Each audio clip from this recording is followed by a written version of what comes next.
Good morning, everyone. Hi, hope you're doing well today. Welcome to Unity of Kitchener and Ottawa's online/hybrid service today. We're grateful to be sharing this special time with each of you. So today, as you know, or many of you know, that Kitchener is having their first hybrid service ever. So we're very happy and excited for them. So hi, everybody in Kitchener. Hope you're doing great and are having an amazing time together today. My name is Cheryl Driscoll, and I will be your service facilitator for today and the prayer partner. Move my things around here. So in line with our topic for today, I wanted to share a couple of photos that are from where I live. So actually, Anne and I live in this area. That's the Gatineau Hills. And just to the right, that's the Gatineau River. It's fed by the Ottawa River. And about 100 feet from that river, I had an amazing spiritual experience that guided me to move to the region because I visited for a decade and felt it was time to move here. It was actually, I was guided. It wasn't as though I just decided. I was told, move here now. So 6 weeks later, I was living in Wakefield. And it is an amazing area.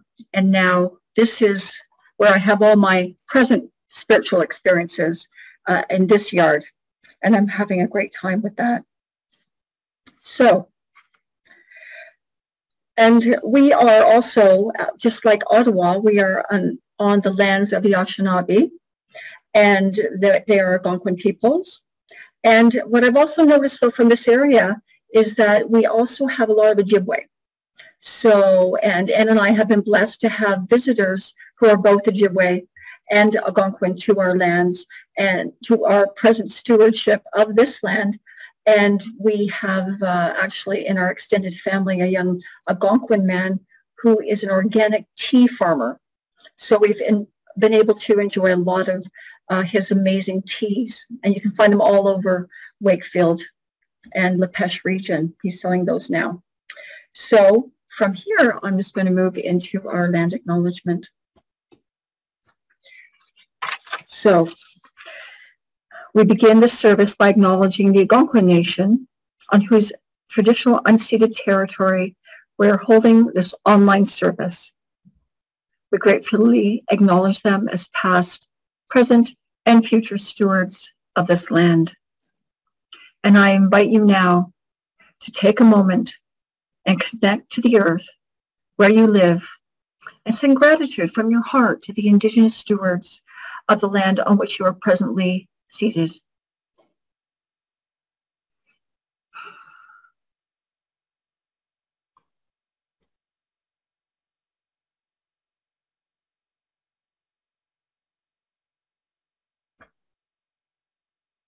Today, both UK and USCO are having community circles.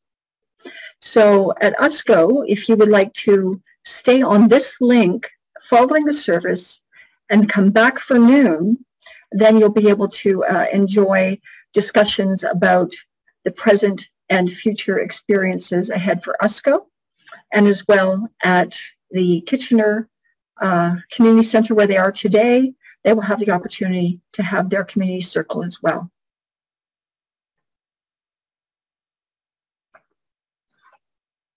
We have 4 amazing Unity speakers today. I'm very excited to later be able to introduce.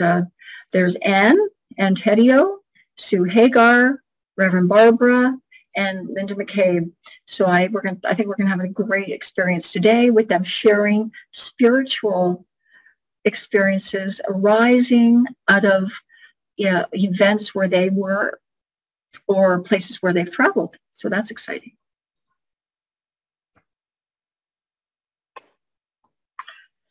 So at the end of this prayer, if you can join me in making a statement here on the screen, that would be marvelous. So just take a moment to embrace a deep, long, slow breath and connect to the earth where you're seated, keeping your feet on the ground and imagining roots from your feet going down into the earth. Wherever you are, allow yourself to make today a magnificent day. a day of inner peace building and calmness. And so we pray, I am divine peace, I am divine calm.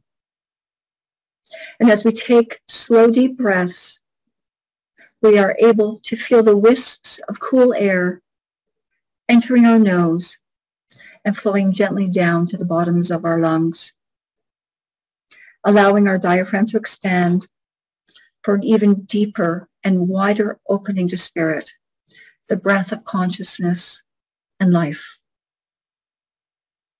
We can now take this moment to listen to that gentle inner voice that welcomes us and guides us even further into our inner peace. Each of us is more and more able to live in loving care of our whole being, such that we can ensure that each day is one of loving inner peace and calm. We are able to release the stuck energies of thoughts that no longer serve us, allowing the mind some room for remembering the good, the love, and the kindness that we are. In this moment, as in the next, we are reminded of our longing to know the One, the substance that is us and through us. And in this way, we are always safe and secure and abundantly blessed to be in this divine life with divine wisdom and abundant health while here on this earth. And please join me in saying that I am divine peace. I am divine calm. I am life. I am wisdom. I am health. And I am the reasoning to ensure that each day is lived in this way. And join me again. I am divine peace. I am divine calm. I am life. I am wisdom. And I am health. And I am the reasoning to ensure that each day is lived in this way. Blessings to all. So be it. Please join me now in our first song.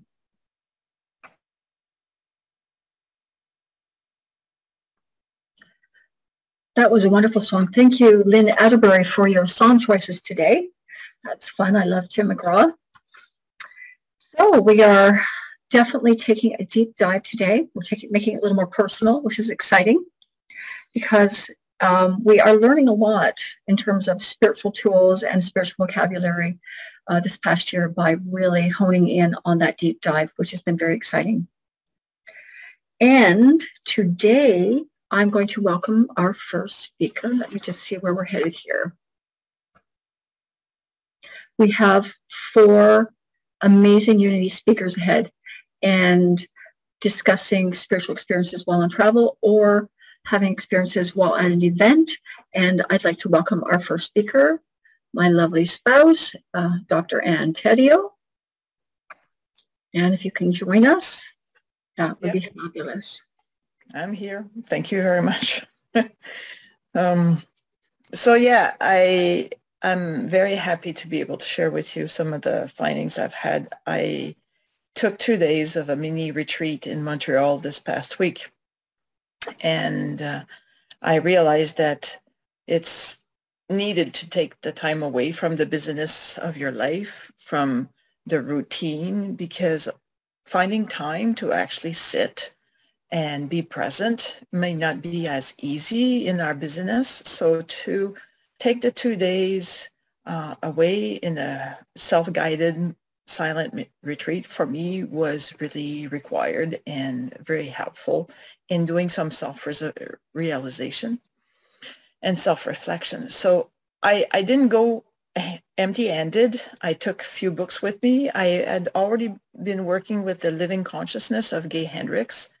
And I like that book because it actually asks questions. It gets me to think about what I'm feeling, how I am experiencing things. So actually to go deeper and take the time of prayer and reflection to get some of the answers and get to my highest wisdom.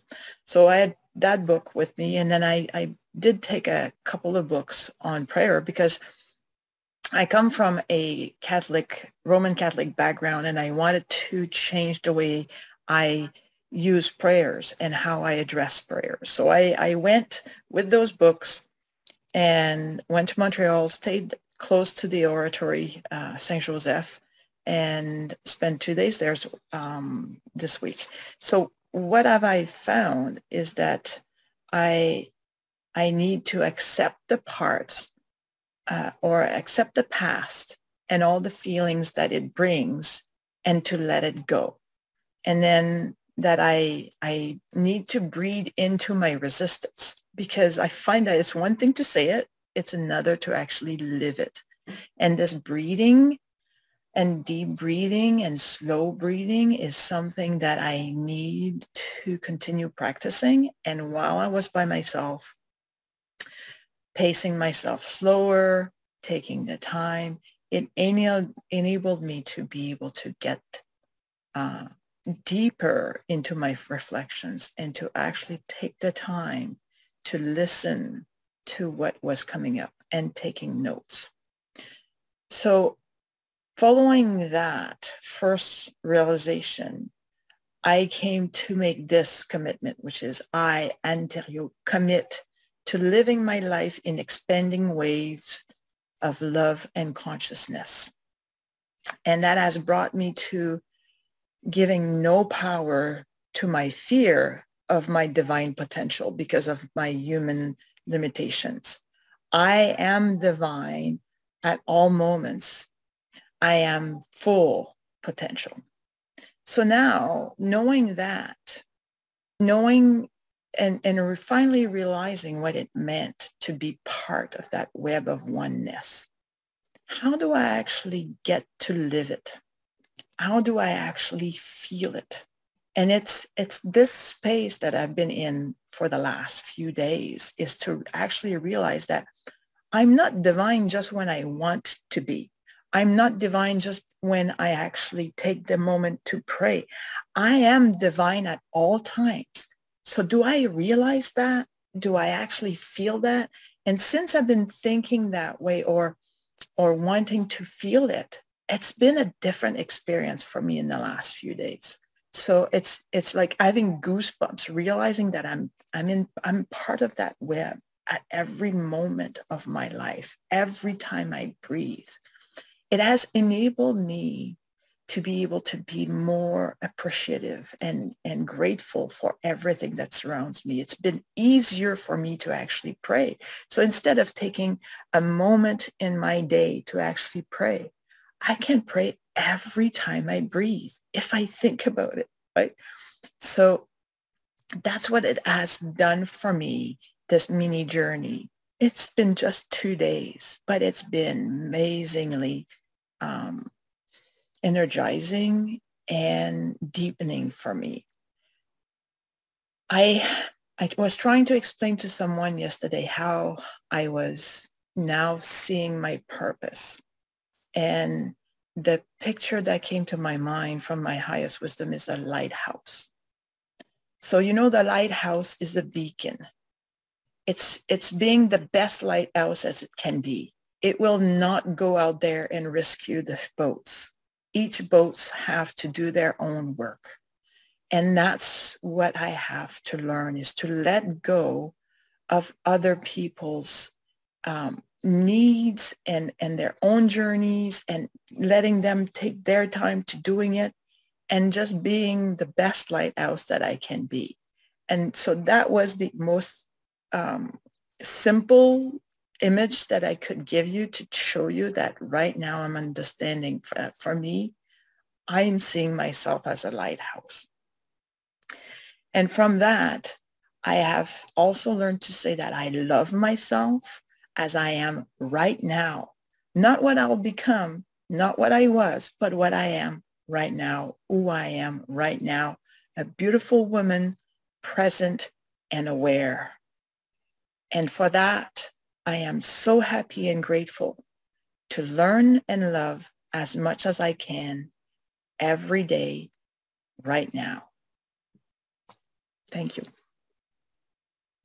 Thank you very much, Anne. That was beautiful.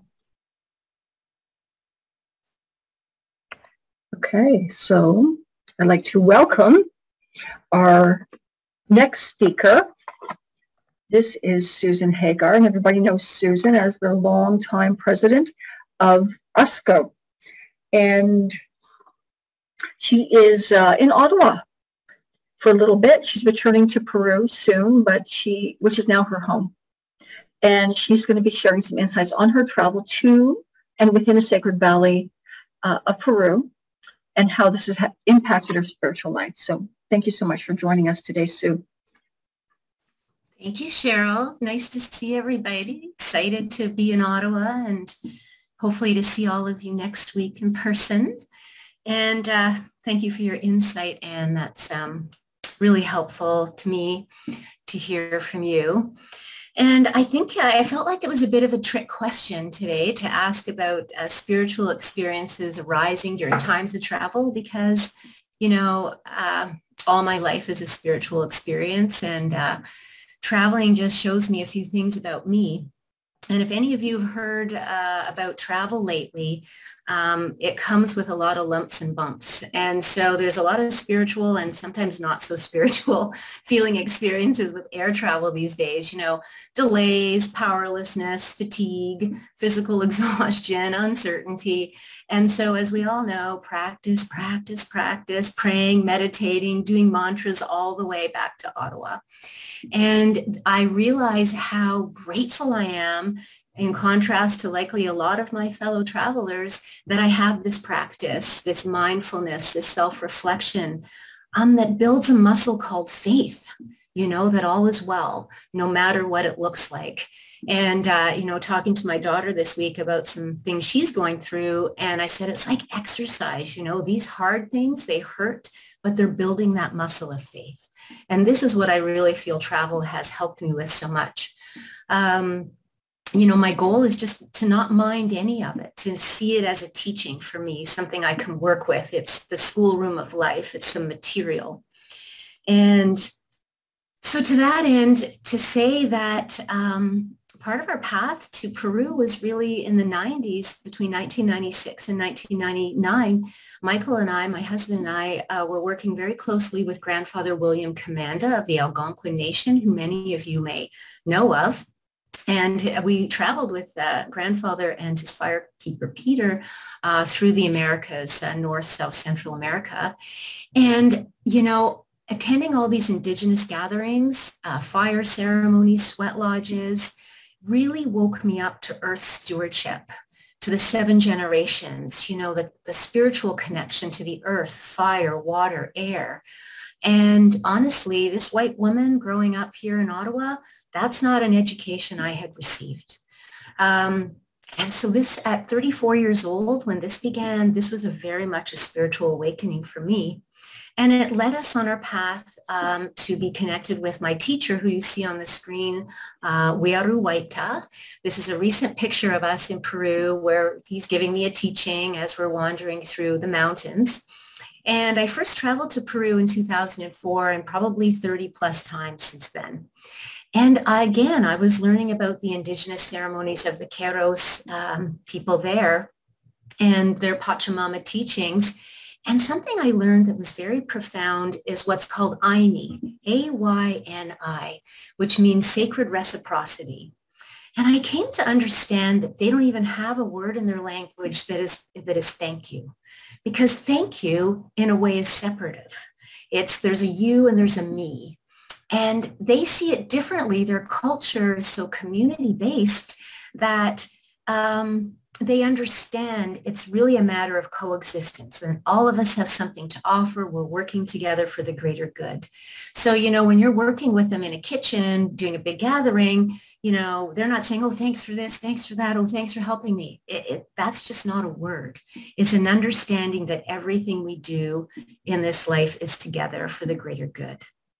And so I thought that was quite incredible how words can be divisive for us. All these things I've woken up to through the Indigenous.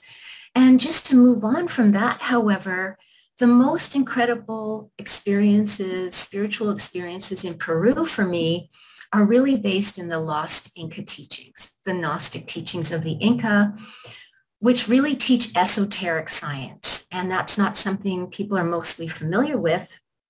But in these lands of the Inca, all of these sacred sites where the Incas studied in mystery schools, which are called ruins now, are actually time they spent. They go 2 years at a time in these sacred sites. They would live there and they would learn these teachings, and powerfully transformative teachings that are about the liberation of consciousness, that makes so much to me around elimination of the ego and the freedom that comes with that.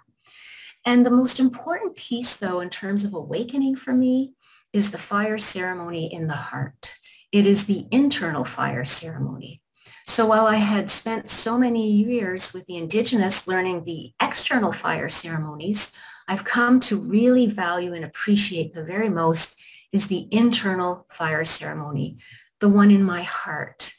The mother God who, just like my own mother, I would go to her if I was in pain, if I was confused, if I was looking for advice, if I was feeling sad. There's this fire within me where my mother is, where I bring everything to my mother God, and I'm grateful to her. And through her fire, she helps me eliminate these egos that we all have, much like a virus, really, that have contaminated the minds of humanity. And so it really has helped me to get more on purpose, I believe, with my soul's desire in this lifetime through this revival of mystery school that we're doing here in Peru. Well, I'm not here in Peru, but in Peru. And so an incredible experience and a gift that keeps on giving. And had I never traveled to Peru, I likely wouldn't have perhaps had the impact that it has on my life from actually going through these sites and experiencing the energy of these teachings through my teacher, Wiaru, and also just as they land in my own consciousness and I make sense of them. And then I just keep doing the work. You know, the work is the work. It's the practice, practice, practice. And while I enjoy going to the ceremonies of the Indigenous, I really love that every day, much like Anne said, in every moment, I can be prayerful. I can turn within to the fire within, to my mother, internal Father, Mother, God, and I can be comforted and I can feel like all is well, no matter what, that I'm human, that in every moment I can surrender to whatever it is and have this liberation. So I am very grateful for the experiences of travel, and I welcome any one of you to reach out to me if ever you'd like to go to Peru and have any such experiences. I would love to facilitate that for you. And thank you for the opportunity to speak today. Thank you. Thank you so much, Susan. That was wonderful. Okay, so let us invite our next speaker. I just want to say how much I value the two speakers we've already had. It's such a joy to see how deep Unity people go and how much they're willing to share. Thank you for that. So today, our next speaker is Reverend Barbara Schreiner-Trudell, and she is the present prayer chaplain for Unity Canada. And she's with Unity Kitchener today, live in person. So welcome, Reverend Barbara. You can take over now.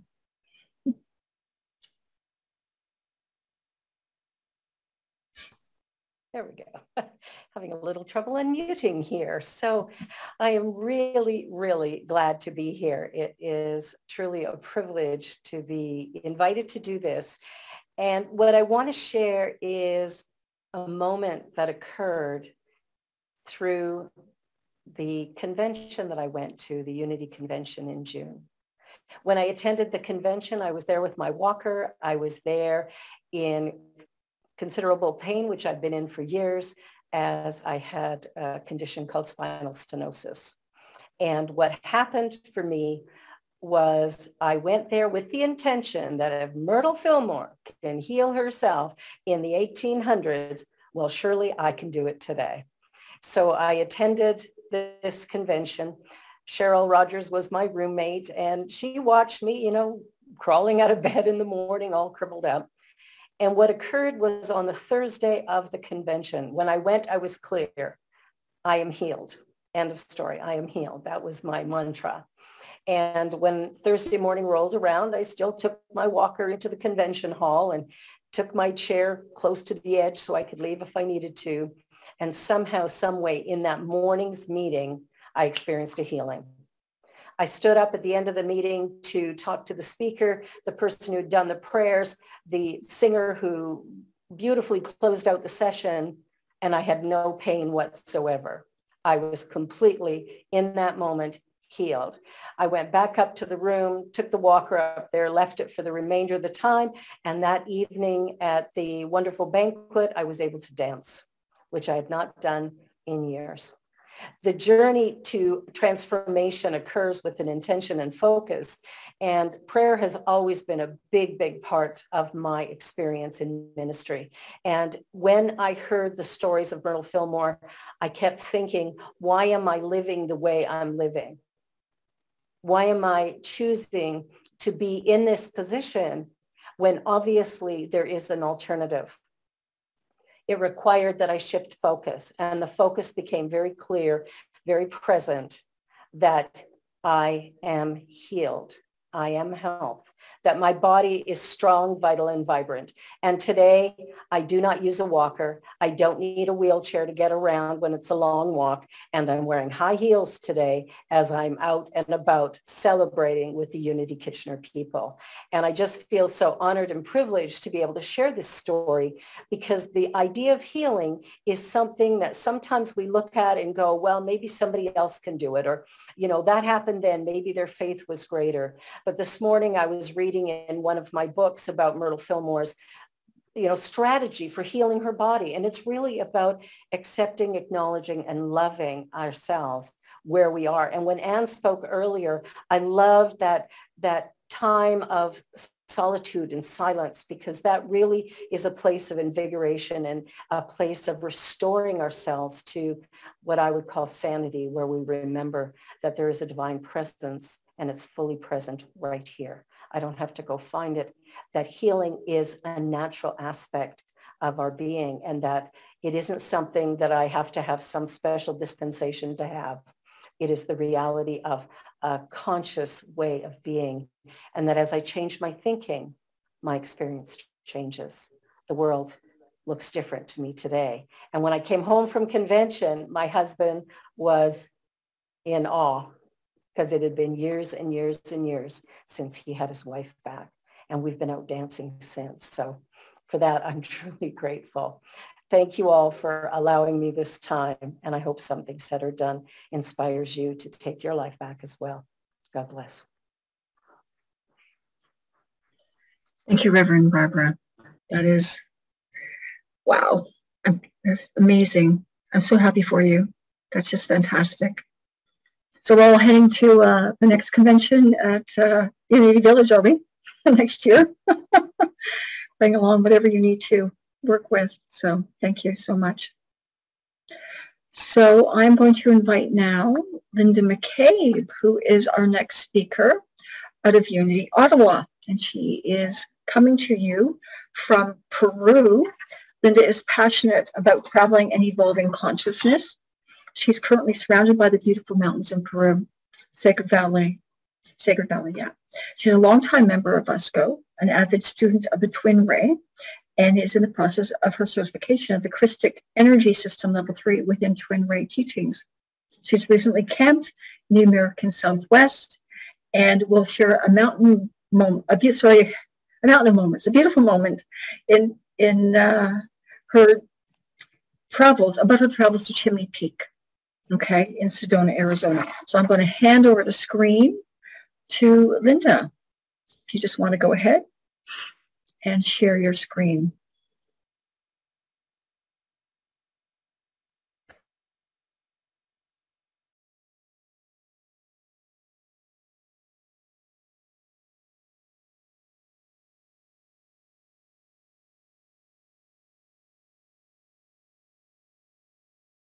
Well, thank you so much, Cheryl.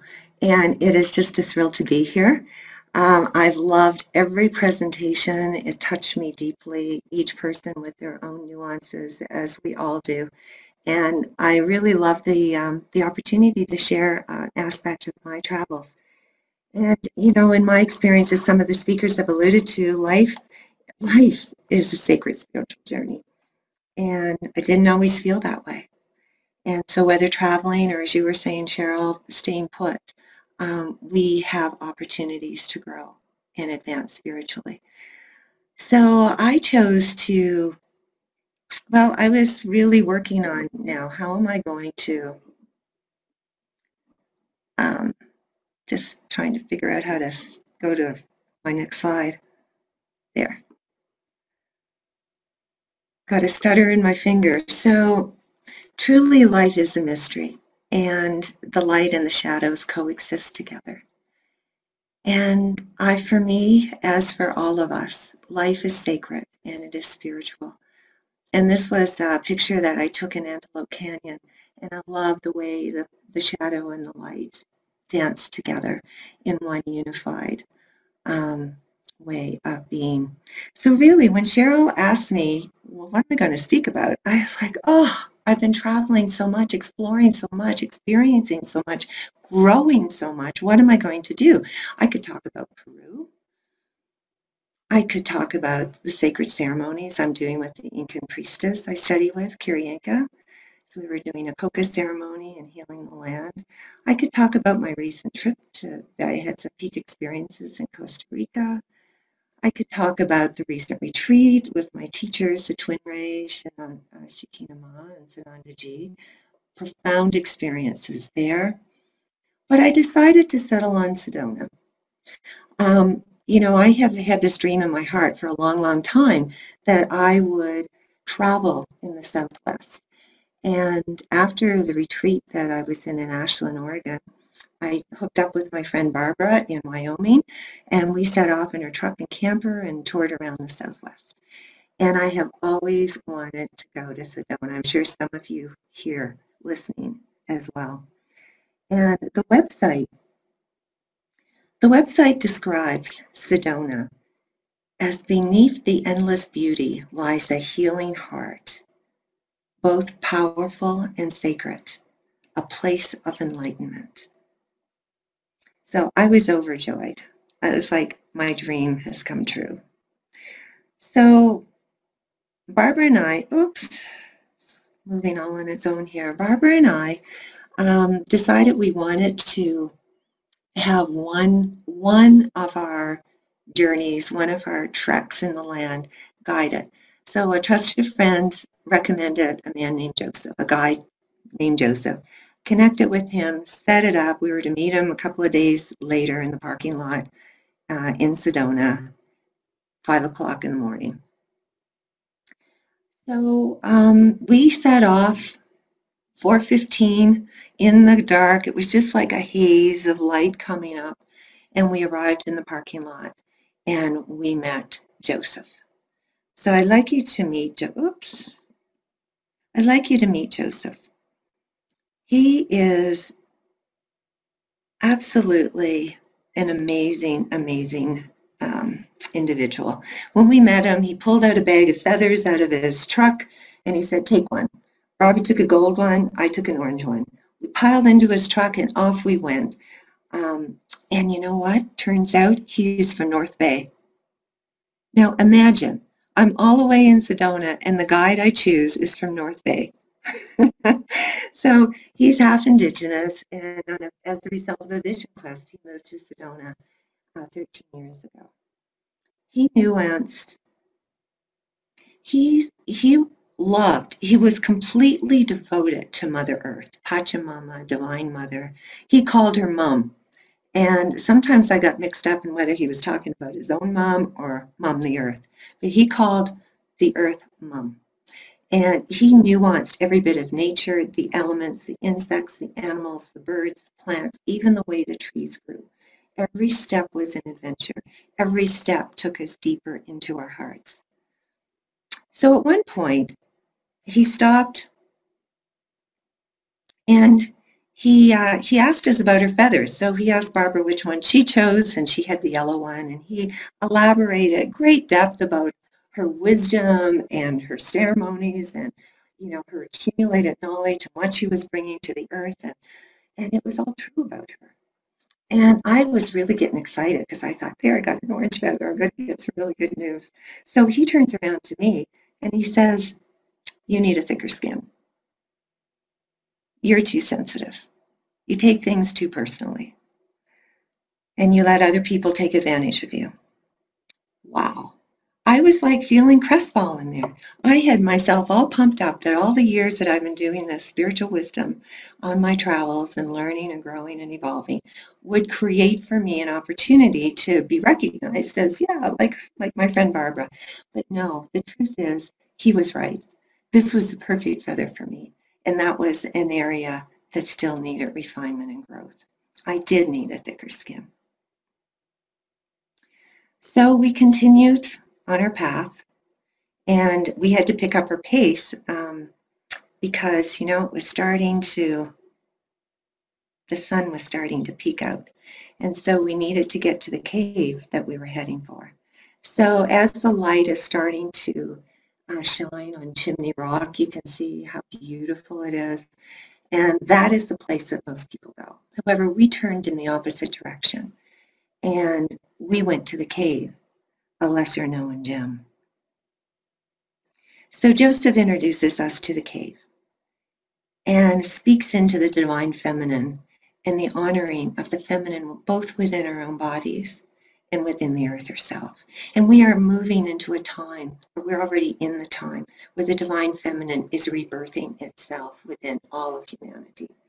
And so Barbara and I took turns going into the cave and really connecting with the wisdom of Mother Earth, Pachamama. And both of us received messages.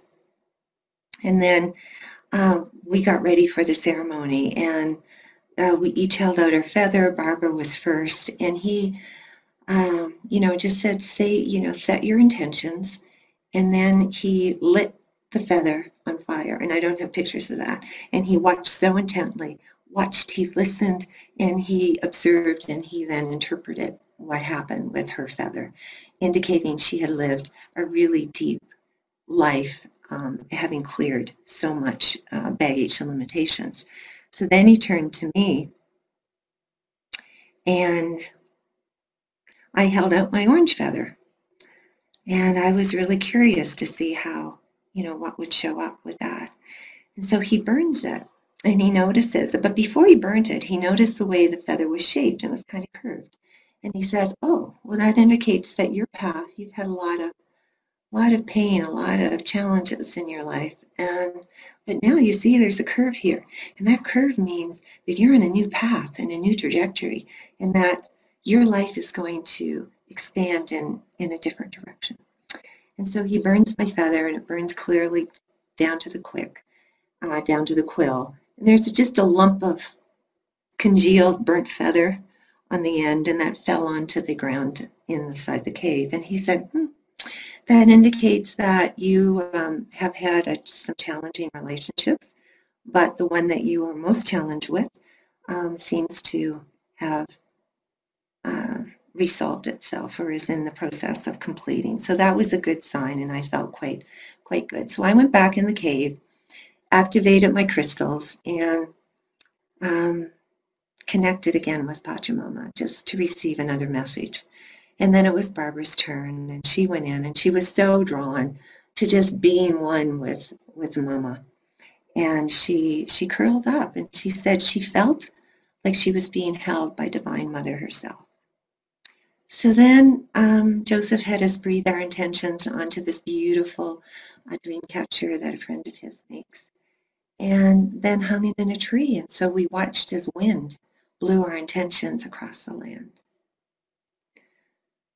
So I have so many wisdom stories from Joseph. That was the one that I chose to share. And, you know, Joseph was one man who followed his vision and manifested a life of healing and guiding others out of the patterns of their shadows, their grief, and their challenges. I ask you, what is your vision? What have you resisted doing? What is one small decision you can make in the direction of your dream? The world needs your unique gifts. Both Barbara and I fell in love with the magnificent heart-centered man that is Joseph. So if you ever journey to Sedona, let me know and look up Joseph. He's a real deal.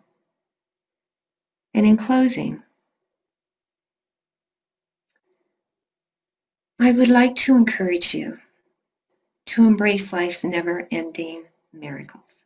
Be grateful for everything, even the tough stuff, because that's where our soul is here to work through, so that we can reveal more and more and more of our divine nature, of the truth of who we are, which is love. Never be afraid to try something different. You will always benefit, even if you cannot see the outcome. So that was Barbara and I with an opportunity to try the old-fashioned tintype photos and eliminated another aspect of who we are. So I thank you, and I will stop my screen share, and I'm going to lead us in a little meditation.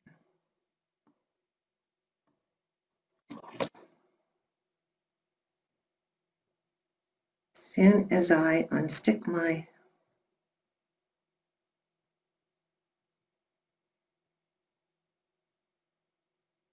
well, just a moment, I gotta find it. So while we're waiting for me to find it, I would invite you to please put yourself in a really comfortable position and take a deep breath. And if you've not already done so, I invite you to close your eyes and really, really focus inward. So as you take a deep breath in, allow it to fill your entire torso. Feel your breath.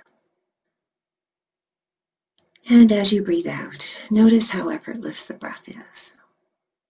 And on your next breath, feel your breath as it moves past your nostrils, filling your torso, filling your body, breathing out effortlessly. Continue breathing in and out at your own pace. Feel the brain, which can be so tight, so tense. Relax the brain, the face, the mouth, the jaw.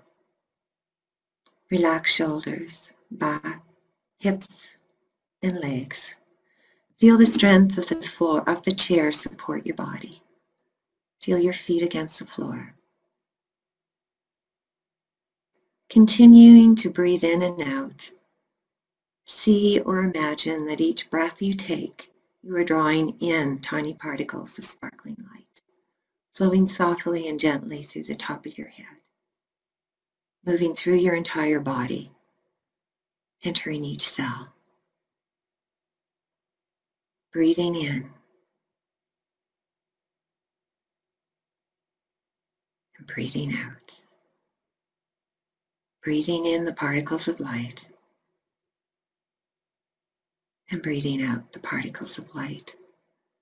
There is nothing to do. Nothing at all, just effortless breathing. Composer Barry Goldstein calls the breath the soul of God. Imagine or get a sense that this breath carries the vibration of love. Love flowing in, filling the heart, filling every cell, nurturing and nourishing the cells, helping them to remember who they really are, helping the cells to remember they are love. Your cells are God particles. Continue breathing in love and breathing out everything not of love.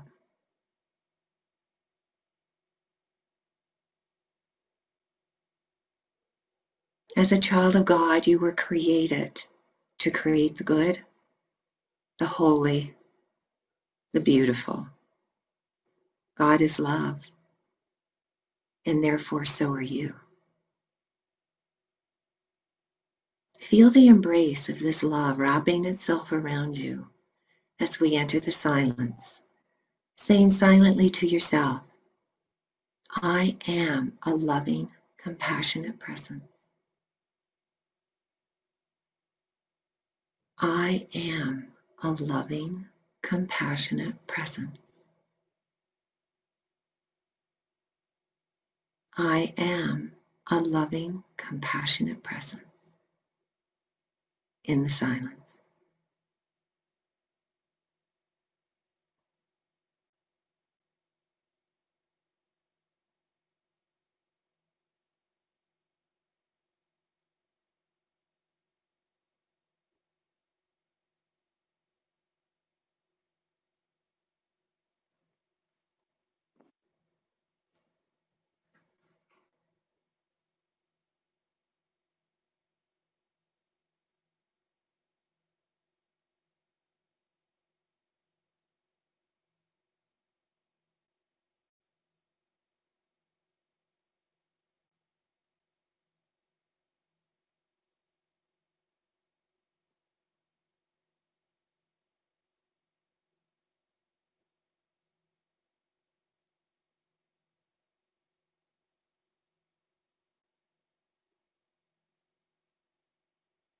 I am a loving, compassionate presence.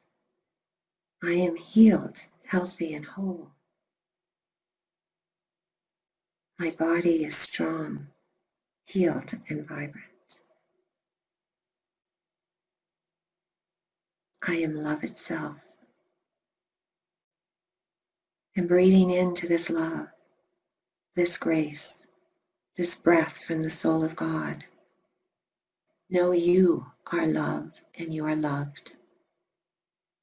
As you bring your awareness back to the breath, feel the chair beneath you, feel your feet on the floor, and wiggling your fingers, bring your attention back to the room, the space that you're in, opening your eyes, and preparing for the remainder of the service.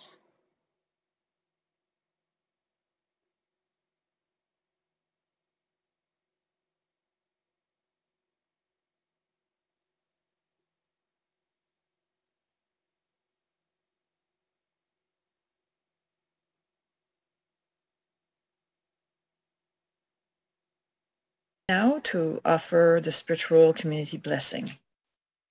Through the wisdom gifts shared by our guest speakers, the music and prayers, we are offered many opportunities to discover, understand, and grow our spiritual nature and expand our prosperity.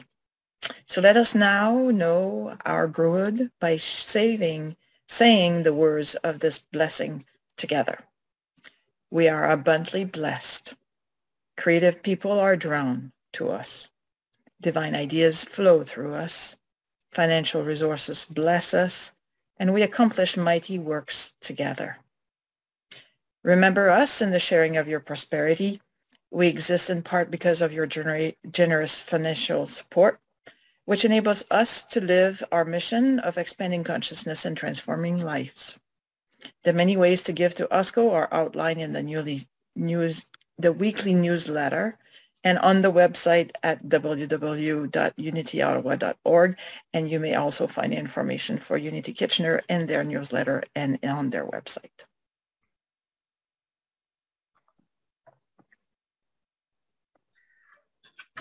Hi, everyone.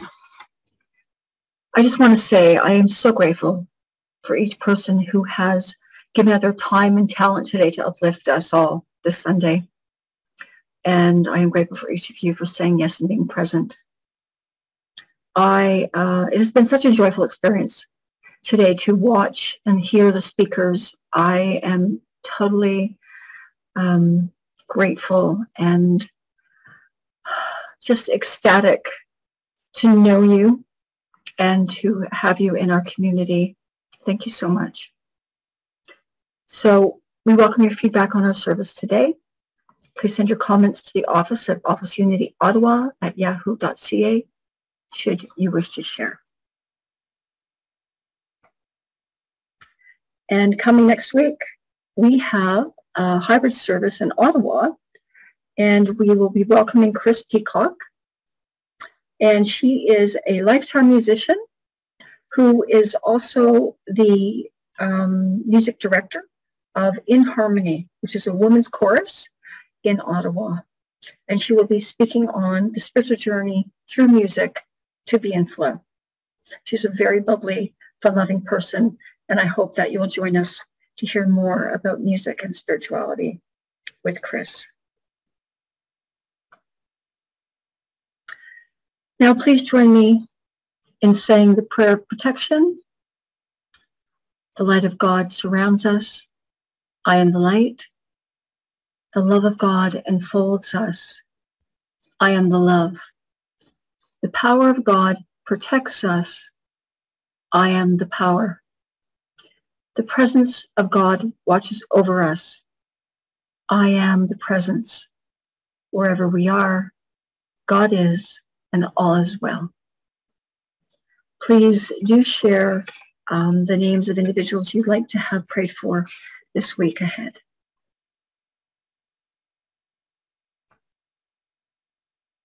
Now we have a special treat. This song is usually sung by the wonderful people from The Sound of Music, and this time we have the Texas tenors singing this song. It's quite fun. Wow, that was very touching. So each of us at Unity K and Unity of Ottawa, our groups have our spiritual circles, our community circles today. And you can stay now for a little fellowship between the two unities, if you'd like to right now, and then come back at noon in Usco, I think it's a little later, at Unity of Kitchener for your community circles where you can share all sorts of good discussion with your community explicitly.